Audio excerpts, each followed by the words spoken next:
Hello everyone, I'm FARMERSIM, here to show you a few more details of Farming Simulator 25, being released on November the 12th for PC, Mac, PlayStation 5 and Xbox Series X and S.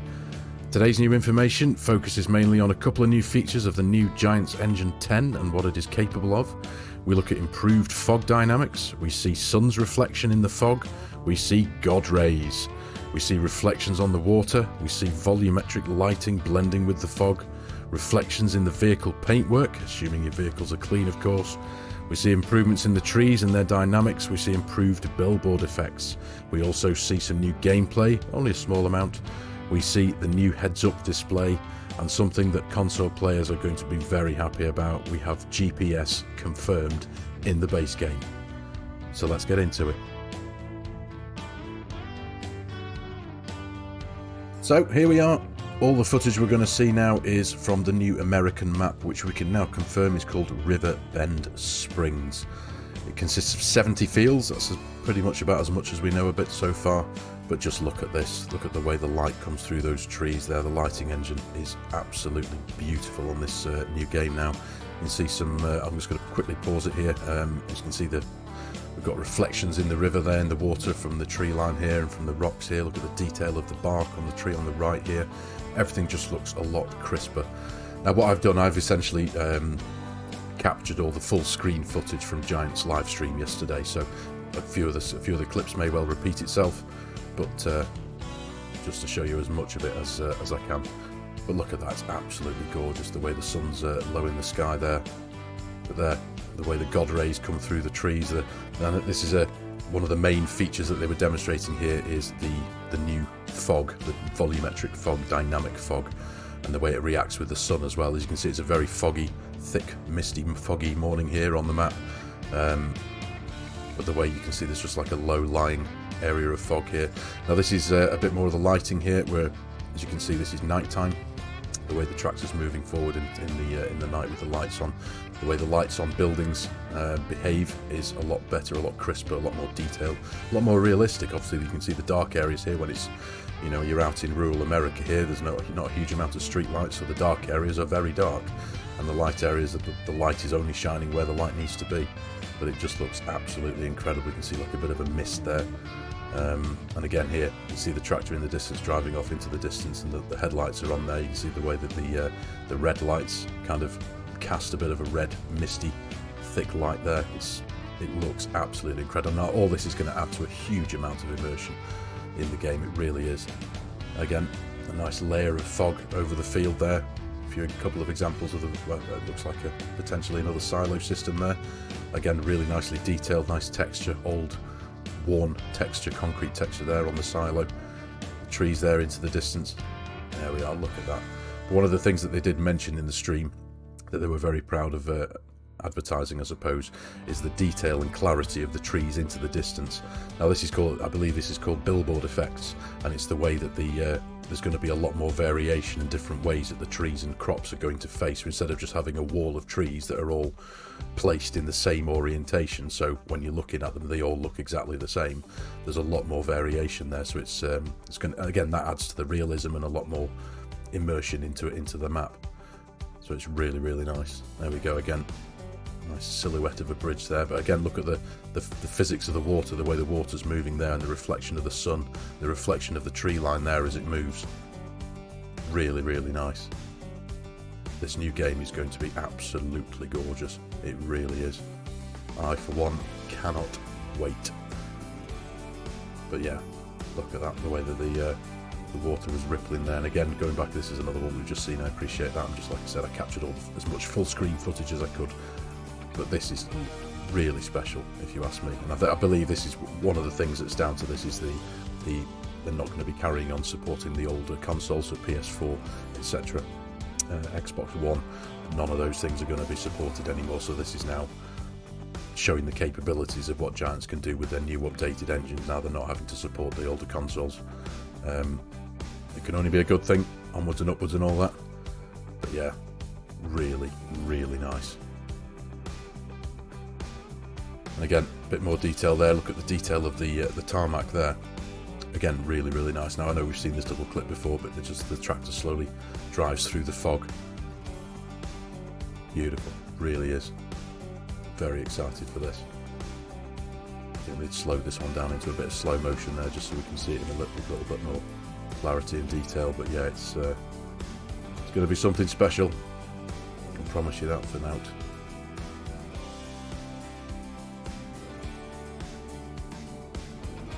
So here we go now with the cloud shadows. As you can see, moving across the fields there, this is the shadow of the clouds. Now this is another dynamic thing that the engine can cope with. Really, really special if you ask me. Now obviously there's not going to be any cloud shadows if there's no shadows in the sky, no clouds in the sky. If it's a nice clear day, you won't see these here.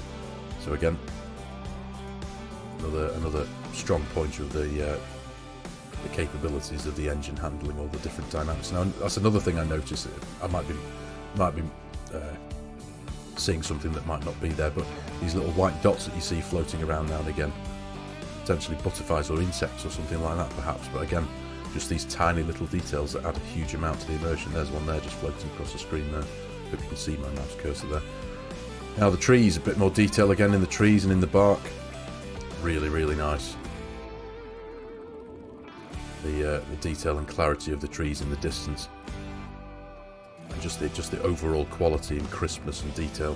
There you go. You can just see in the bottom, very bottom in the middle of the screen there, the trees in the distance. They seem to have a lot more detail than what we have currently in Farming Simulator 22. Again, these little fireflies, butterflies, whatever they might be, floating around. Again, all adds to the immersion. So I know I've said it before, but I'm very, very excited for what we've got to come in the new version, Farming Simulator 25. It's going to be incredible. I love the immersion. So here we are now. I'm just going to quickly pause it again. Another example of the billboard effects and the different ways that the trees and crops can face. As you can see there, we have a nice dense crop of wheat there, and it looks really varied in respect of the way that the crop is sitting and facing. It looks thick and compact, but it's very difficult to spot a pattern, if that makes any sense. Ordinarily, if you hover over in Farming Simulator 22 at least anyway, you hover over a ready to harvest field of wheat and you can kind of see a pattern as you look on into the field, whereas this looks much more varied, and again just adds to the level of detail. There we go again, another example of that, those billboard effects, and again the clarity and the variety of the trees in the distance. Now here we are, a bit of an example of the reflection in the paintwork. And again, I jokingly said before, didn't I, about whether it'll maybe all depend on whether you've got a clean vehicle or not. But as you can see there in the bottom right hand corner of the screen, the reflecting of the trees as you drive along, that's beautiful if you ask me. Again, just it might be a small thing to some people, but that level of detail and immersion is what's going to make this game really, really special if you ask me. We can see a couple of the new buildings up here. Now obviously it says here work in progress, footage not final. There was examples there of telegraph poles that don't have the cables, for example. But so here we are showing a few more examples of the water. Now with it being called Riverbend Springs, Martin Rabel, the head of the marketing and PR, who was present on the stream there, obviously highlighted that it's called Riverbend Springs because there's a lot of water involved in the map. So there's a lot of rivers and springs and creeks that we're going to find on the new map. But here we go, another example of a few more like little boat yards, little boat buildings, outbuildings and such. I'm looking forward to this map, I really am. Now this is a ferry. Now I believe we're going to be able to take advantage and actually use this ferry. This is going to be used to literally cross the river here. So we're going to be able to drive our machinery onto this ferry and essentially float the ferry across the river to get to the other side. Being an avid user of Auto Drive, hopefully, and assuming that we're going to get a version of Auto Drive in FARMERSIM 25, I don't know how that's going to cope with that, but we'll see all in due course. But look at the rippling effects in the water there. Again, a detail that we don't have in Farming Simulator 22 that is coming to 25. This is really, really special. Bit of a creek here running down a hill. Running water there, very, very nice indeed. Again, little jetties there on the side of the river. Looks like potentially a railway line. Is that the gantries running over a railway line there potentially? But again, just look at the rippling effects in the water. Really, really nice. Another flyover of the ferry. Looking forward to using that, actually. That's a very unique feature that we're going to have in this new map. But yeah, very, very excited for this.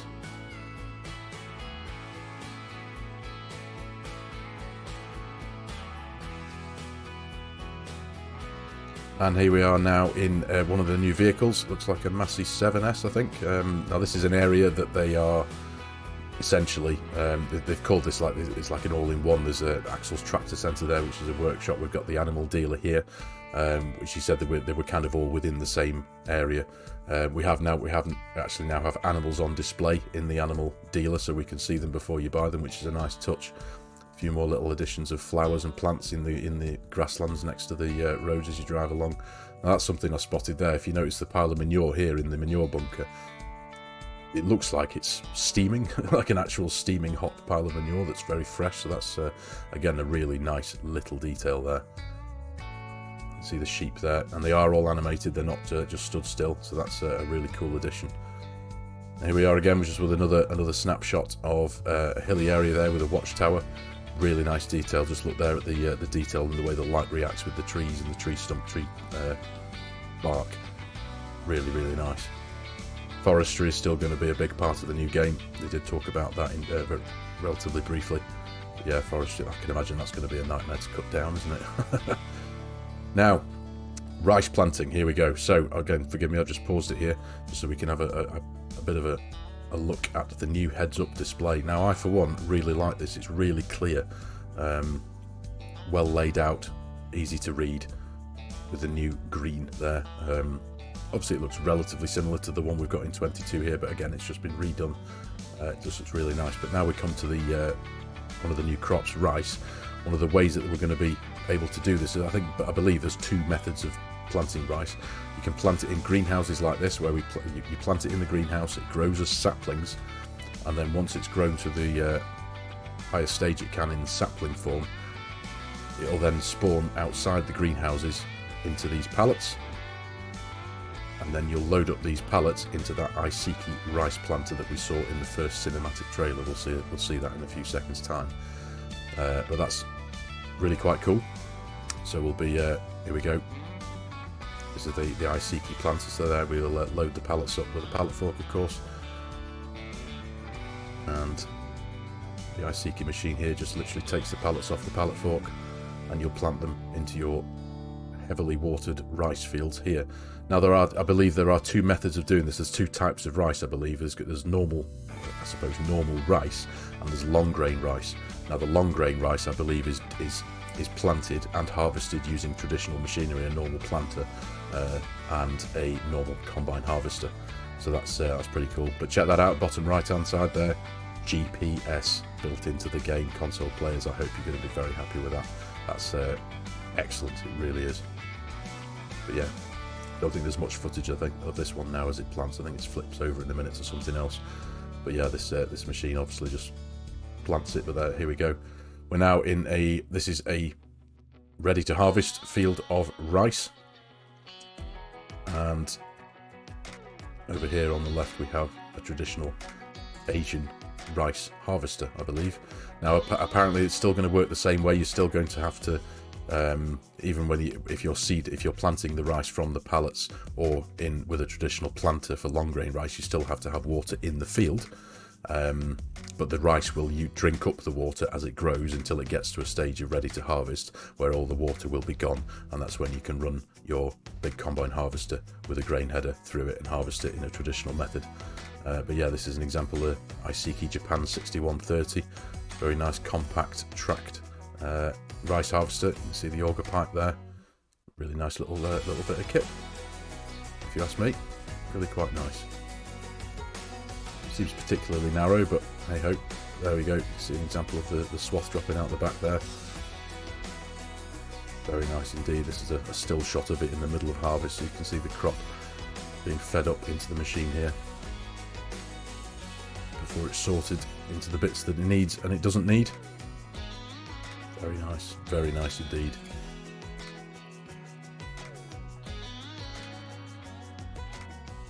And here we are now in the New Holland CR11, one of the new bits of machinery in the game, and this is clearly an example of it harvesting in the traditional method. This was a field that would have been planted with a planter. Now we're harvesting it with a traditional combine harvester. Really nice looking bit of a kit. But here we go. Very nice indeed. Really looking forward to this.